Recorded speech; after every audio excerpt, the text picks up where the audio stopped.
یہ بیعت کیا ہے؟ اصطلاح شریعت میں انتہائی رضا اور رغبت کے ساتھ اپنی جان مال کو اللہ کے ہاتھ جنت کے بدلے دے دینے کا نام بیعت ہے۔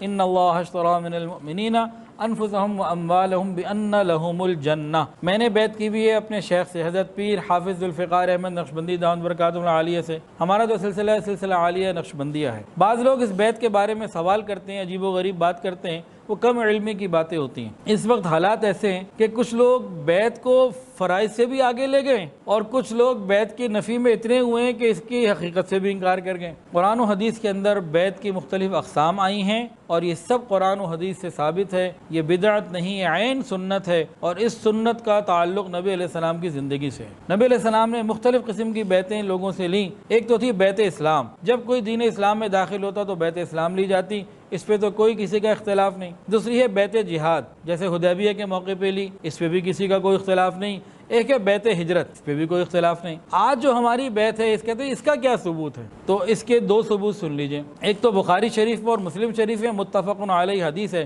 حضرت عبادہ ابن صامت رضی اللہ تعالی عنہ سے فرماتے ہیں کہ رسول اللہ صلی اللہ علیہ وسلم نے اس وقت ہم سے بات کہی وَحَوْلَهُ عِصَابَةٌ مِّنْ أَصْحَابِهِ، کہ جب صحابہ کی ایک جماعت یہاں بیٹھی ہوئی تھی تو نبی علیہ السلام نے کہا بھی تم مجھ سے بیعت کیوں نہیں کرتے؟ تو یہ صحابہ اسلام لا چکے ہوئے تھے، پوچھا بھئی کس بات کی بیعت کریں؟ تو آپ نے فرمایا کہ بھی فلاں فلاں گناہ نہیں کرو گے۔ تو ان لوگوں نے نبی علیہ السلام سے بیعت کی۔ اسی طرح قرآن مجید سورہ ممتحنہ، یا ایھا النبی اذا جاءک المؤمنات یبایعنک، اے نبی جب آپ کے پاس آئیں عورتیں، کون سی؟ مومنات، مشرکات نہیں کہا، منافقات نہیں کہا، کافرات بھی نہیں کہا، کیا صیغہ استعمال ہو رہا ہے؟ کیا؟ مومنات۔ مومنات کا مطلب کیا ہے کہ پہلے سے ایمان لا چکی ہیں، یعنی ایمان لانے کے بعد بھی کوئی بیعت ہوا کرتی ہے نا۔ وہ کیا تھا؟ قرآن کے اندر ہے، وَلَا يَسْرِقْنَا، چوری نہیں کریں گی، زنا نہیں کریں گی، بے حیائی کے کام فلاں فلاں نہیں کریں گی۔ تو اس بات کے اوپر نبی علیہ السلام نے بیعت کی۔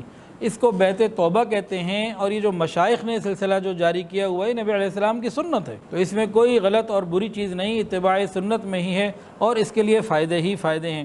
اب سوال پیدا ہوتا ہے کہ صحابہ کرام تو ایمان کی اتنی بلندیوں پہ تھے، ان کو کیا ضرورت تھی اس بیعت توبہ کی؟ تو جواب امت کو تعلیم کے لیے۔ سوال یہ پیدا ہوتا ہے کہ کبیرہ گناہوں سے بچنا یہ تو ایمان والوں کے لیے کلمہ پڑھنے کے بعد ویسے ہی ضروری ہے، تو کبیرہ گناہوں سے بچنے کی بیعت لینا پھر اس کی کیا ضرورت تھی؟ تو جواب اس کا یہ ہے، فبایعہن واستغفر لہن اللہ، محبوب آپ ان کو بیعت کر لیجئے، ان کے لیے استغفار کیجئے، یہ خود اپنے لیے بھی استغفار کریں گی، لیکن جب آپ ان کے لیے استغفار کریں گے تو اللہ ان کو زیادہ برکتیں عطا فرمائے۔ پھر ایک اور بات ہے، بڑا پیارا نقطہ دیکھیں بھائی، ہمارے گناہوں پہ بڑے بڑے گواہ ہیں، یہ زمین گواہ ہے، در و دیوار گواہ ہیں، خود ہمارے ہاتھ پاؤں گواہ ہیں، دور کدھر جائے؟ تو اتنے گناہوں پہ گواہ، فرشتے گواہ، تو کوئی نیکی پہ بھی تو گواہ ہونے والا ہو نا۔ تو اللہ نے یہ عمل بنا دیا کہ انسان کسی نیک متبع سنت اللہ والے کے ہاتھ پر بیعت ہو جائے تو کل قیامت کے دن کوئی اللہ کا پیارا بندہ یہ تو کہنے والا ہوگا نا، اللہ اس نے توبہ کی تھی میرے ہاتھ میں، تو اس کی بھی کوئی برکت ہو سکتی ہے، کوئی معمولی بات تو نہیں ہے۔ نبی علیہ السلام نے مردوں کے تو ہاتھ میں ہاتھ لے کے بیعت کی، لیکن کبھی کسی نامحرم عورت کو زندگی میں ہاتھ نہیں لگایا۔ اب ہمارے یہاں بعض جاہل پیر ایسے ہیں، وہ عورتوں کو ہاتھ بھی لگاتے ہیں بلکہ دیکھتے بھی ہیں، گناہ کبیرہ ہے، ایسا شخص بیعت کا لائق نہیں ہے، اہل ہی نہیں ہے، یہ تو خود کبیرہ کا مرتکب ہو رہا ہے، اس نے کیا کرنا ہے؟ نبی علیہ السلام نے آتا ہے حدیث کے اندر، میں عورتوں سے مصافحہ نہیں کرتا، صرف اللہ تعالیٰ کی اطاعت کا عہد لے لیا کرتا ہوں زبانی۔